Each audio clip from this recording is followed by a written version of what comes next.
Well, it's that time of year again. We all have our favourite Christmas traditions and holiday specials, and it should come as no surprise to hear that I always enjoy some League of Gentlemen around Christmas time. Especially with my sister, who got me into the show in the first place.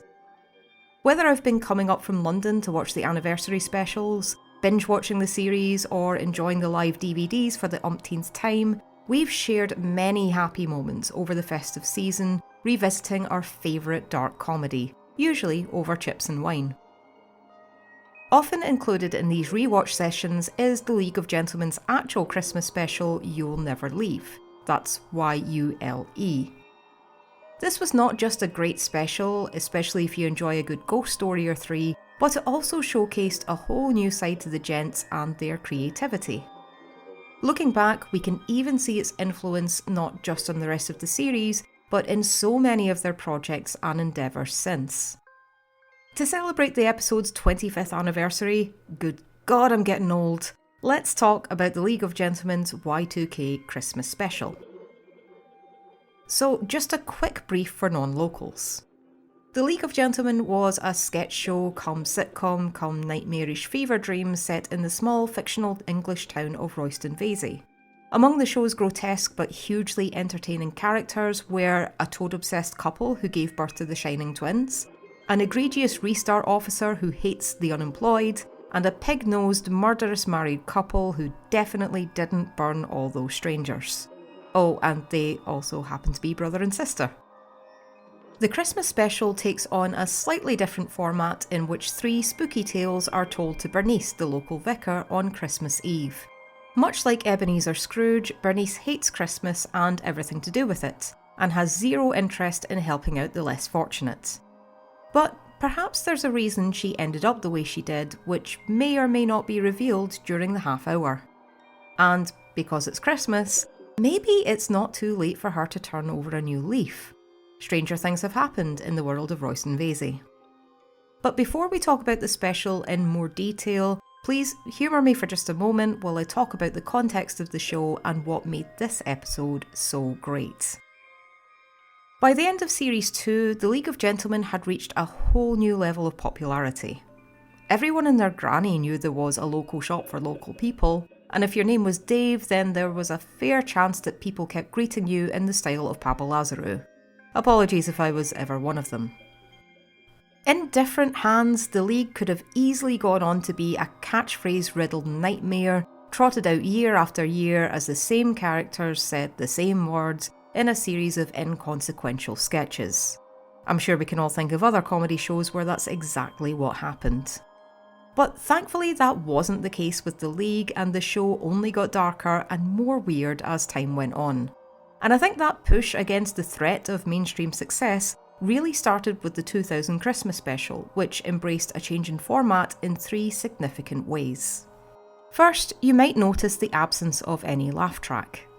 Personally, I didn't mind this during the first series. After all, they had one for their radio programme, and the League of Gentlemen was originally developed before a live audience, so the reactions had always been part of the performance. That, and honestly, the League was just such a weird thing to see at the time. There was just nothing else like it on TV. The laugh track helped to establish that yes, the League of Gentlemen is a comedy, and no, you're not completely deranged or going to hell for laughing your head off. Well, probably not. And at least it gave TV audiences something new to react to, like Steve Pemberton in drag breastfeeding a pig in episode 2. By the turn of the century, the League had already found its audience, plus British comedy had begun to deviate from the conventional sitcom and sketch formats. We'd already seen shows like The Royal Family, Spaced and Human Remains that wouldn't work with a laugh track and were never written with one in mind. In many ways, comedy was growing weirder, darker and more experimental than before. Ditching the laugh track also allowed the gents to lean more into the horror elements of the show, which had always been present but could finally take centre stage. Echoing this darker theme in the episode's lighting, music and camera angles, this allowed them to be more creative and gave them the freedom to work on building atmosphere and dread without the fear of losing the audience. Second, the Christmas special involved a noticeable shift from sketch-based humour to character-focused storytelling. The bulk of its runtime was taken up by 3 stories told by different characters and largely consisted of memories, dreams and fables. The framing device with Bernice in the church then tied it all together, and we got to see the impact these stories would have on her. We'd also learn a lot more about her character and background as well. This format allowed the writers to play fast and loose with character arcs, supernatural elements, and even deaths in each standalone tale. The stories being told to Bernice didn't strictly have to be true, and so there was no worry about affecting past or future storylines. The only part that would have consequences was the framing device, which ended up being used to great effect. Third, the creators didn't feel pressured to fill the leading roles with their most popular characters. By this point, it didn't even make sense to use Tubbs and Edward after the Series 2 finale left them trapped in a burning building. However, marketing for the Christmas special still used the local shop, as we can see in this nifty special VHS edition that I'd very much like to get for my collection. Other fan favourites like Pauline Campbell-Jones and the Denton family did appear, but took a back seat in some brief cameo roles. This allowed the gents to write some more in-depth stories for characters who were maybe a bit less well known, or who might have been written off as a one-note joke. Along with Bernice, the main characters featured in the special were Charlie Hull and his lovely wife Stella, the accident-prone vet Mr. Chinnery, and the Queen of Duisburg himself, Herr Lipp. Each story was as compelling and dark as it was funny, and allowed for dramatic changes in time and location, with one set in the Victorian era and one set in 1970s Germany. Due to the nature of the show, the League normally didn't venture out of the present-day Royston Vasy, so this was a refreshing new touch as well. So, with all that in mind, we're going to take a deep dive into You'll Never Leave. Here's what happened in the year 2000 when Christmas came to Royston Vasy. You'll Never Leave opens in a cemetery as an unseen character dismembers a robin, vandalises a snowman, and makes a yellow snowball to throw at a passing Santa Claus. It's Bernice, the local vicar who hates Christmas and doesn't care who knows it. And the notice on the message board for the Chapel of Hope tells us exactly the kind of vicar she is. The original script for the Christmas special also includes an unused detail for the opening graveyard sequence, which goes as follows. We find a couple at it behind a gravestone, a bare bum going up and down. Pause for the title. It seems this was never filmed, but I'm sure you can use your imaginations. The opening music incorporates elements of the classic League of Gentlemen theme, along with a sombre rendition of God Rest Ye Merry Gentlemen. It's the perfect opening, and the music remains on a whole other level throughout the special. Excellent work, as always, by the series composer Joey Talbot. Bernice returns to her church with her vaults full of booze and confession booths full of ciggies, and prepares to watch the boxing in peace. But she's interrupted by Charlie and his nativity set, minus the myrrh, and a request for some advice regarding a strange recurring dream. Charlie narrates as we see him and Stella taking part in a line dancing group. This was his idea for an activity the couple could do together, which won out over Stella's idea of a divorce. Honestly, if you've ever seen this couple in the show before, then you'll know they hate each other's guts and their marriage has been hanging by a thread, so yeah, I've heard worse ideas. Steve and Reese really do seem to love dancing at any opportunity, and it's always great to see them dancing in character, with Charlie loving every minute and Stella looking supremely pissed off. Granted, she looks like that most of the time, but it's hilarious to see her giving attitude while stomping around in a denim skirt and cowboy boots. We then see a typical Christmas in the Hull household as the couple hurl some vicious mockery at each other, squabble over decorations, and make some less than subtle allusions to their less than active sex life. As usual, they force someone else into the middle of the tension, yelling the entire conversation upstairs to their daughter Julie.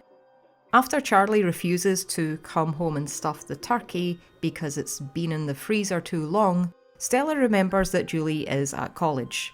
Either that or she's dead if we're going by the 2005 League of Gentlemen panto. We never see Julie, so it's hard to tell. At this point, we cut back to Bernice, who agrees that yes, that was a horrible dream, only for Charlie to tell her that that was all real and the dream hasn't started yet. Back at the line dancing, we see Stella propping up the bar along with Donna, played by guest actress Lisa Tarbuck. Charlie announces he's entering the line dancing competition, and Stella remarks that it'll be the first thing he's entered all year. In the toilets, Donna suggests that Stella get help for her marital problems and slips her a card for a mysterious group known only as Solutions. She claims they helped her after her husband Lee confessed to being unfaithful. Stella asks if it involves hypnotism and gives an anecdote about someone eating an onion as if it were an apple. This idea was previously used in the League of Gentlemen with Tubbs, who wasn't even hypnotised at the time, and it was also referenced in the Inside Number 9 episode The Devil of Christmas. We next see Stella take Bab's cab to a secret location and giving the password prawn toast. She's greeted by a masked Judy Levinson, another character who was played by Reece Shearsmith, and is instructed to put on her own mask before entering. Amidst a warehouse filled with wooden pallets and old mannequins, we see a table seating almost every female resident of Royston Vasy, their faces obscured by masks. This cleverly allowed for all of the characters to appear on screen at once using body doubles, and the gents would dub their own voices on afterwards. The tension from this sinister scene is broken by the reveal of Stella's inappropriate Postman Pat mask, which had been changed from Donald Duck in the script. Led by Val Denton, it does seem to be the sort of thing she'd be doing in her spare time, Stella is instructed to bring them 3 items: a lock of Charlie's hair, a photographic likeness of his face, and an item he uses every day. Pam Douve chimes in with a bottle of Alsdorf, but is quickly dismissed. At home, Stella gathers up the requested items, cutting up their wedding photo, stealing Charlie's razor, and pulling a grimy clump of hair from the bathtub drain. Back at the line dancing club, Stella enjoys a cocktail while publicly insulting Charlie's sexual prowess. She gives him the nickname Pinky because he's a pig and stinks of shit. Charlie then takes the stage for his solo line dancing routine, is that even a thing, and whips up the crowd while having the time of his life. Meanwhile, at Solutions HQ, a voodoo doll with Charlie's hair and picture is thrown to the floor, causing the real Charlie to fall backwards. After picking himself up, the doll's feet are then held over an open flame. The fire gets out of hand, setting the doll ablaze, which has to be put out, forcing the real Charlie to throw a pint over himself to cool down. I'm just glad the water didn't come from somewhere else. Stella leads the crowd in a humiliating slow clap as her dejected husband returns to his seat. She asks Lee for another screaming orgasm, and Donna looks concerned. We then see Stella and Lee cuddled up together on a park bench, with Lee saying he was glad that his wife never found out about their affair. At this point, Stella mentions Solutions, who Lee has never even heard of. We hear the sound of a slicing razor blade as Lee's throat is slit by an invisible force, causing blood to gush out from the open wound. A second voodoo doll, this time with Lee's face and hair, is having its neck cut by Charlie's razor. A hooded figure strolls into view and removes her mask to reveal it's Donna. She hands Stella the bloodied razor and informs her this is the price. Walking away, Donna calls for help, claiming Stella has murdered her husband. Stella screams in terror as the police rush to the scene, with Lee on the ground, bleeding out into the snow. And that ends our first twisted tale of the evening. Bernice, who got bored and stopped paying attention, concludes that Charlie's nightmares are nothing more than cheese dreams. We also see our first glimpse of Bernice's past as an 8-year-old girl screams for her mother on Christmas Eve. The first part works great as a standalone and sets the tone for the rest of the special. We have some cameos from other Royston Vasy residents and our first example of the supernatural at play with the mass society and voodoo rituals. We should also remember that we're seeing these stories as told by individuals and that things might not necessarily be happening the way they say. Because yes, Stella can be a nasty piece of work and the implied infidelity is nothing new. Ask Tony. But this is probably the most bitter and spiteful we've ever seen her. Being so enraged with Charlie just for him taking up line dancing and enjoying himself feels like a stretch even for her. Likewise, Charlie is shown to be a lot less antagonistic towards Stella, either because it's his point of view or maybe just because he was happy for once. No sooner has Bernice slammed the door on Charlie than a dishevelled stranger arrives to seek absolution. And if you're watching the episode in iPlayer, you'll notice Bernice becomes, to my knowledge, the only character in the show ever to have a word bleeped out. Talk about foul fucking mouthed. For those who are wondering, she used a slur beginning with the letter M to describe the disabled people who put up the decorations. Charming, as always. The man then speaks of a Christmas long ago that introduced him to the horrors of the world, which brings us to our next tale. We transition to a different church as a choir of very blonde boys sing Silent Night in German.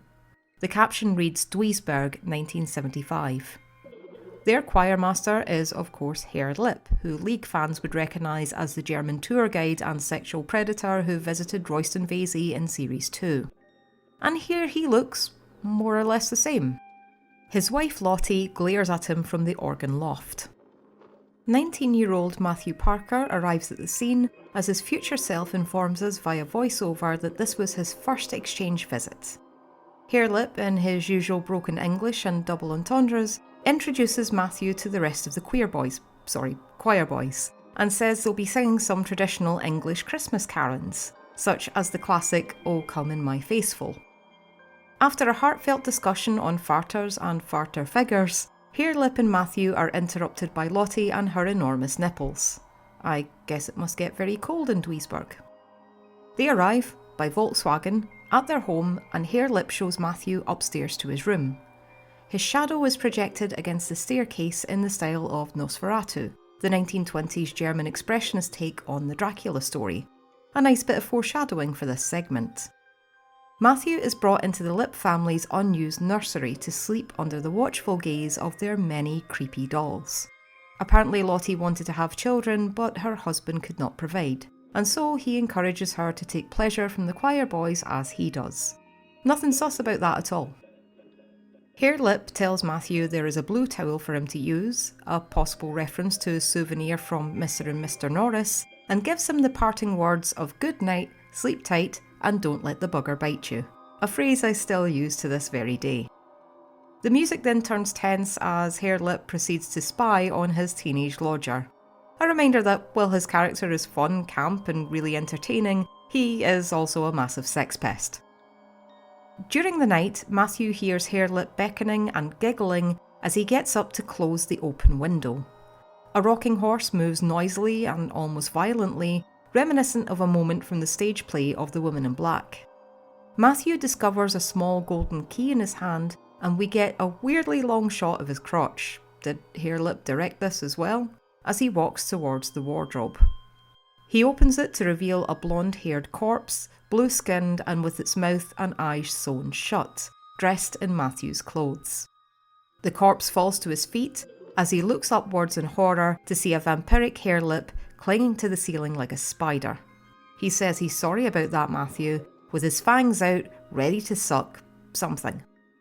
His demonic eyes and loud hiss are the last things Matthew sees and hears before he is awoken by Lottie. She drops off a continental breakfast after informing Matthew to be ready in a number of minutes. I don't speak German, so I'm not sure. At the church, Matthew leads the choir of the Children of the Corn as the other boys start giggling and staring at his neck, which is bruised with two suspicious-looking puncture wounds. Back at the Lipp house, the boys are celebrating in their best lederhosen as Lottie glares from the sidelines. Upstairs in the bathroom, Matthew examines the wound on his neck. Ominous music plays as he spies Herr Lipp through a crack in the door, guzzling what appears to be tomato juice, a gruesome and lustful grin spreading across his German mouth. Matthew goes to the kitchen to find Lottie, who is aggressively chopping up frankfurters. Though she claims to have no understanding of English, she gets startled and drops her knife as Matthew asks her, is her husband a vampire? After she accidentally answers the word fangs with "you're welcome," she leaves Matthew with 3 panic-stricken words. Leave Duisburg tonight. Back in the chamber of cursed toys, Matthew fashions himself a makeshift crucifix and chows down a handful of garlic tablets, hoping to keep the wolf at bay. Wolf is Harelip's first name, incidentally. Harelip enters Matthew's room feeling a little whoopsie and is glad to see he is still erect. He gives Matthew a Christmas present, noting the poor wrapping and stating that things can still be beautiful on the inside. Cue Steve Pemberton's uncanny ability to take a grotesque and predatory character and suddenly make you feel a bit sorry for them. After a quick flash, Harelip is on the bed asking Matthew if he has a little German in him or if he wants some. Matthew attempts to fend him off with his garlic breath before jumping out of the bed, covering his aftershame and telling him, "I know what you are." A heartbroken Harelip slowly leaves the room, stating that the absence of love is the most abject pain. And once again Steve's acting manages to hit us straight in the feels. The next morning, Matthew fingers his touches the fang-shaped puncture wounds on his neck, then panics as he sees Lottie driving away. He arms himself with some makeshift slayer tools, Buffy Summers would be proud, and heads to the church to confront Harelip. After splashing all over him with holy water, Matthew shouts that he knows what he is, he knows what he's doing, and I don't want to become one of you. And once you find out where this is all headed and remember the long-running tradition of vampire fiction and the queer community, you really appreciate the double meaning and the misunderstanding. Holding up the mirror, we see Harelip's reflection, but none of the choir boys are in the background, just row upon row of empty pews. Clearly, this is a shock to him as well as he turns around to see the boys with their fangs well and truly out. He calls to Lottie, who reminds him that he could never give her boys, so she had to provide her own. Ripping off her wig, she reveals her true vampiric nature. The organ plays as the choir boys file out of the pews, chasing Harelip and Matthew through the church. Just as Matthew reveals the stake he was going to stick in him, prompting an expression of mixed shock and joy, Harelip tells Matthew to save himself and holds back the bloodthirsty swarm. Matthew apologises, saying that he thought he was a vampire, to which he responds, "No, Matthew, I'm just a queen." The young vampires overwhelm Harelip, pinning him to the ground as they prepare to sink their teeth in. This scene, or rather this whole segment, should make things very interesting should I ever get round to doing a local histories video on Harelip. Is this story the work of pure fiction or the misrememberings of a troubled man? If Harelip was attacked and bitten by vampires, did he then turn into one of them? And were he and Lottie both vampires when we met them in Series 2? There are so many possibilities. I was curious to see what everyone else thought, and so I set up a poll on the channel. Thanks to everyone who took part, by the way. Opinions were divided, but the main consensus was that yes, Harelip became a vampire, but he would never suck on the first date. But obviously, he retains his title of Queen of Duisburg regardless, and nothing will ever take that away from him. I also read some interesting thoughts and observations in the comments, mentioning the brimmed hat and gloves that Harelip always wears, and the almost tragic element this brings to his character as a whole. If we accept this segment as canon, then it's the only time we ever get to see him as a human. I'm even starting to wonder about Justin, my very own Justin in Series 2. The last time we saw him, he was buried in the garden, but still breathing. In the anniversary special, Harelip mentions digging up some old friends. Is it possible that Justin was turned into a vampire and now sleeps in the soil of his home in Royston, Vasy? Yeah, it's weird, but on this show, honestly, it's not that weird. Back at the church in the present day, Bernice asks Matthew, "Is that it?" and tells him he's not the only one who's ever had a shit Christmas. If she seems more dismissive and even less helpful than she did with Charlie, then that's probably because the order of these two segments were switched around, I think, quite late in development.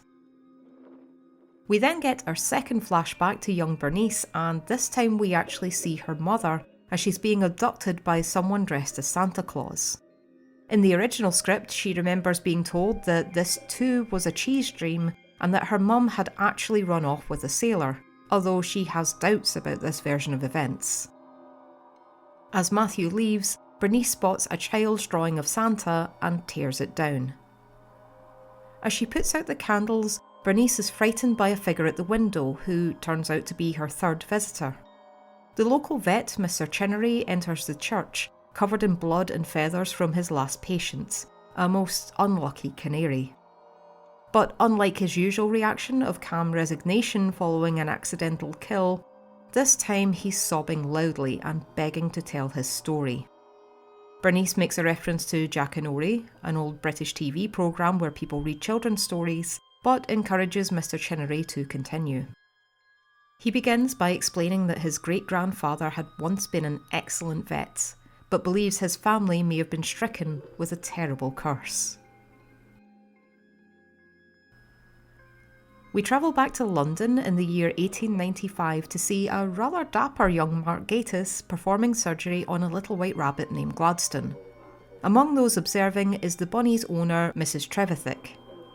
This was the League's last appearance from the always brilliant Francis Cox, who had supporting roles in several episodes and sadly passed away in 2002. Also in the crowd were treated to a rare appearance from League of Gentlemen writer Jeremy Dyson, who usually prefers to keep away from the front of the camera. And then we see the rarest sight of all, a small fluffy creature actually being saved by a member of the Chinnery family. There are many awes as little Gladstone is handed back to his owner, who hails Mr. Chinnery as the Prince of Vets and a modern-day St. Francis. As the huzzas ring out, we see a stern-looking man in a black coat and top hat lurking in the background, Dr. Timothy Majolica. He beckons Chinnery and tells him to report to his rooms at 6 o'clock. At Majolica's office, the door is answered by a man in a bear costume. And apparently this isn't for a fancy dress ball. Who knew furries existed back in them days? Majolica informs Chinnery that a position has come up at the veterinary practice of purblind, boothby and canker. Refusal is not an option apparently, and so Mr. Chinnery is next seen aboard the steam train to Royston, Vasy. A quick aside, but I have to say this scene just looks incredible. The vivid colours and the decor also remind me of how arsenic was used in green dyes back in Victorian times to create a sense of calm, relaxation and good health. Needless to say, it didn't quite work out like that. As the train pulls into Royston Vasy station, we're treated to a sequence of running gags, such as a poster for the Dull Monty, ladies, they take their hats off, and an altercation outside the workhouse involving relatives of Pauline, Mickey and Ross. There's also a daft but fun joke as a lady falls from the sky onto a pile of bodies outside the Mission for Fallen Women as a member of the Denton family shakes a collection tin. Victorian Babs takes Chinnery to his new practice by horse and carriage, and a weary housekeeper advises him to mind his feet. We soon find out why, as Mr. Boothby charges in on a small bike, regaling Chinnery of the virtues of cycling while almost knocking him down several times. As well as the details of his new contract, 100 a year, food, lodgings and unlimited use of a bicycle, Boothby mentions his invalid partner Mr. Purblind, a very sick man who is not to be disturbed. He leaves the young vet with the words, "All my doors are open to you, Chinnery, except the ones that are closed." During the night, Chinnery is kept awake by some disturbing wailing noises. Lighting a candle, he walks the halls in search of Mr. Purblind. We see a similar scene of a man carrying a candlestick projected in shadow against a wall. Chinnery opens the door to meet Mr. Purblind, the one moving the shadow puppet. He looks very old and frail, lying in a mess of long white hair, played by the veteran character actor Freddie Jones. Purblind explains that he appears old beyond his years due to the forces of darkness, and it's here we get a story within a story within a story.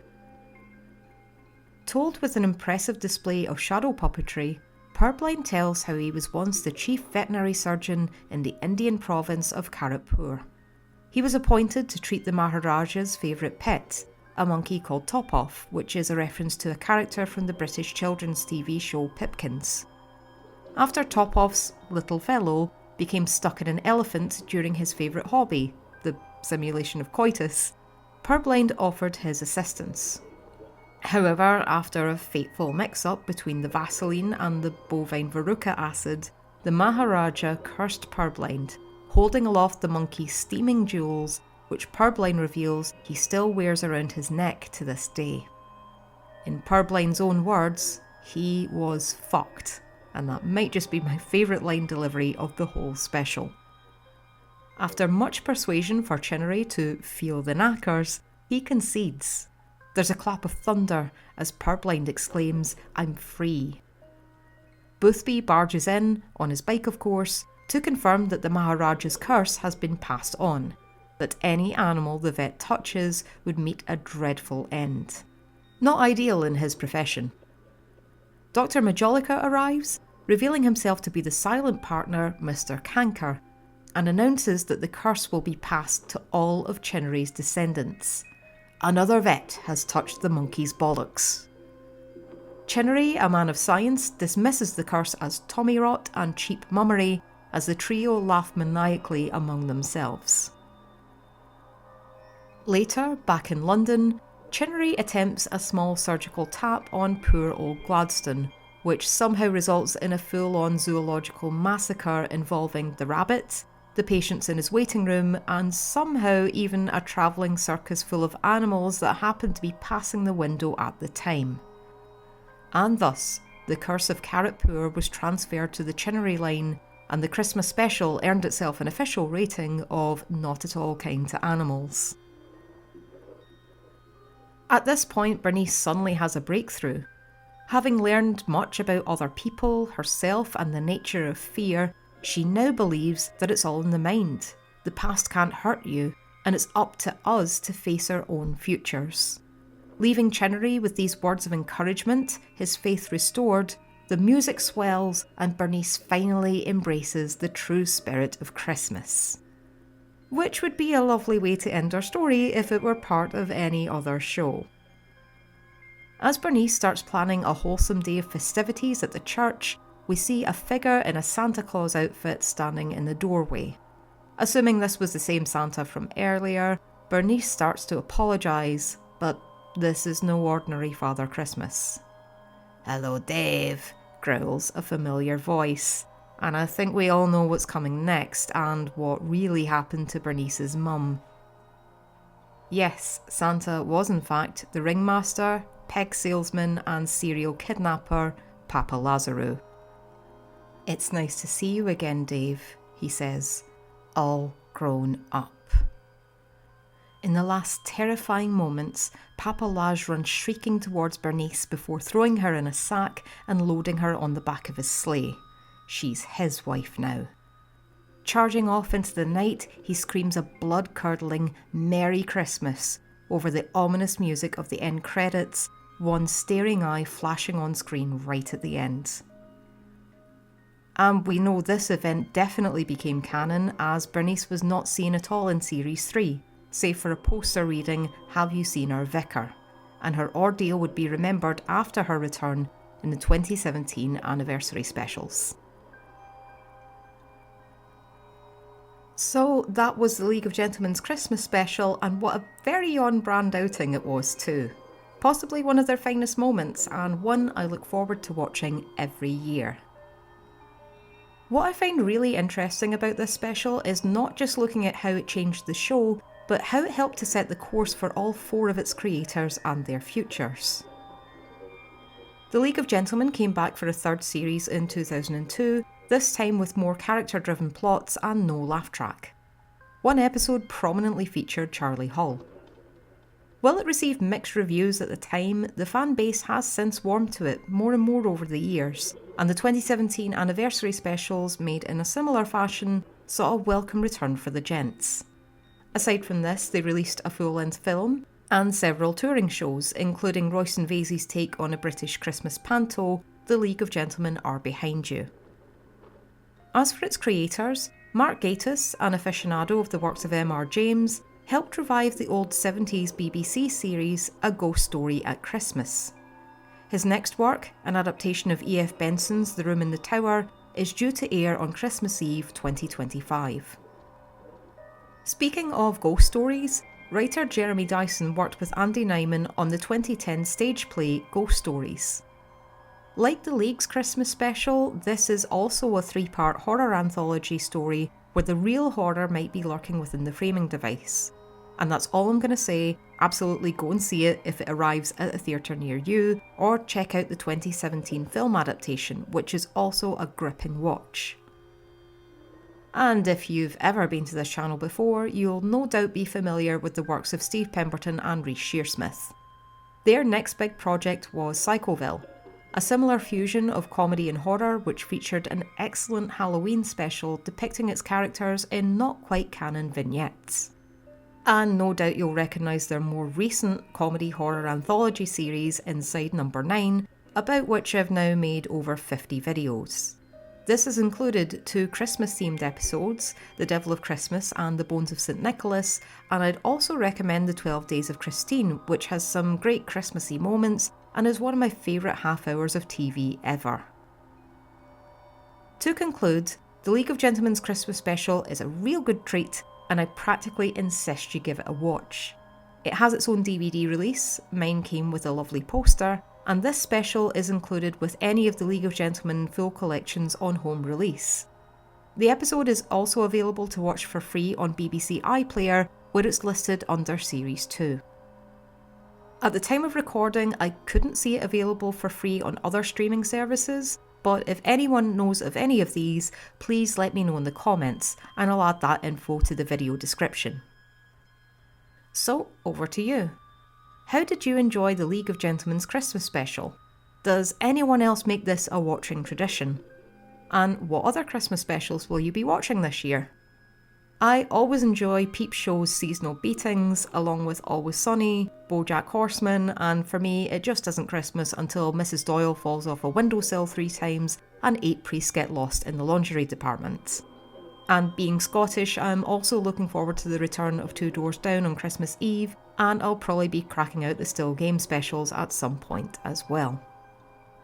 Thanks for listening, and I wish you all a Merry Christmas or whatever you might be celebrating. Please stay safe from vampires, cheese dreams, non-locals and Papa Lazarou. And big thanks to all my lovely Patreon people who help keep this channel running, ask me questions for some of the videos and get to see these a little bit early. Well, that's it from me then. Good night, sleep tight, and don't let the bugger bite you.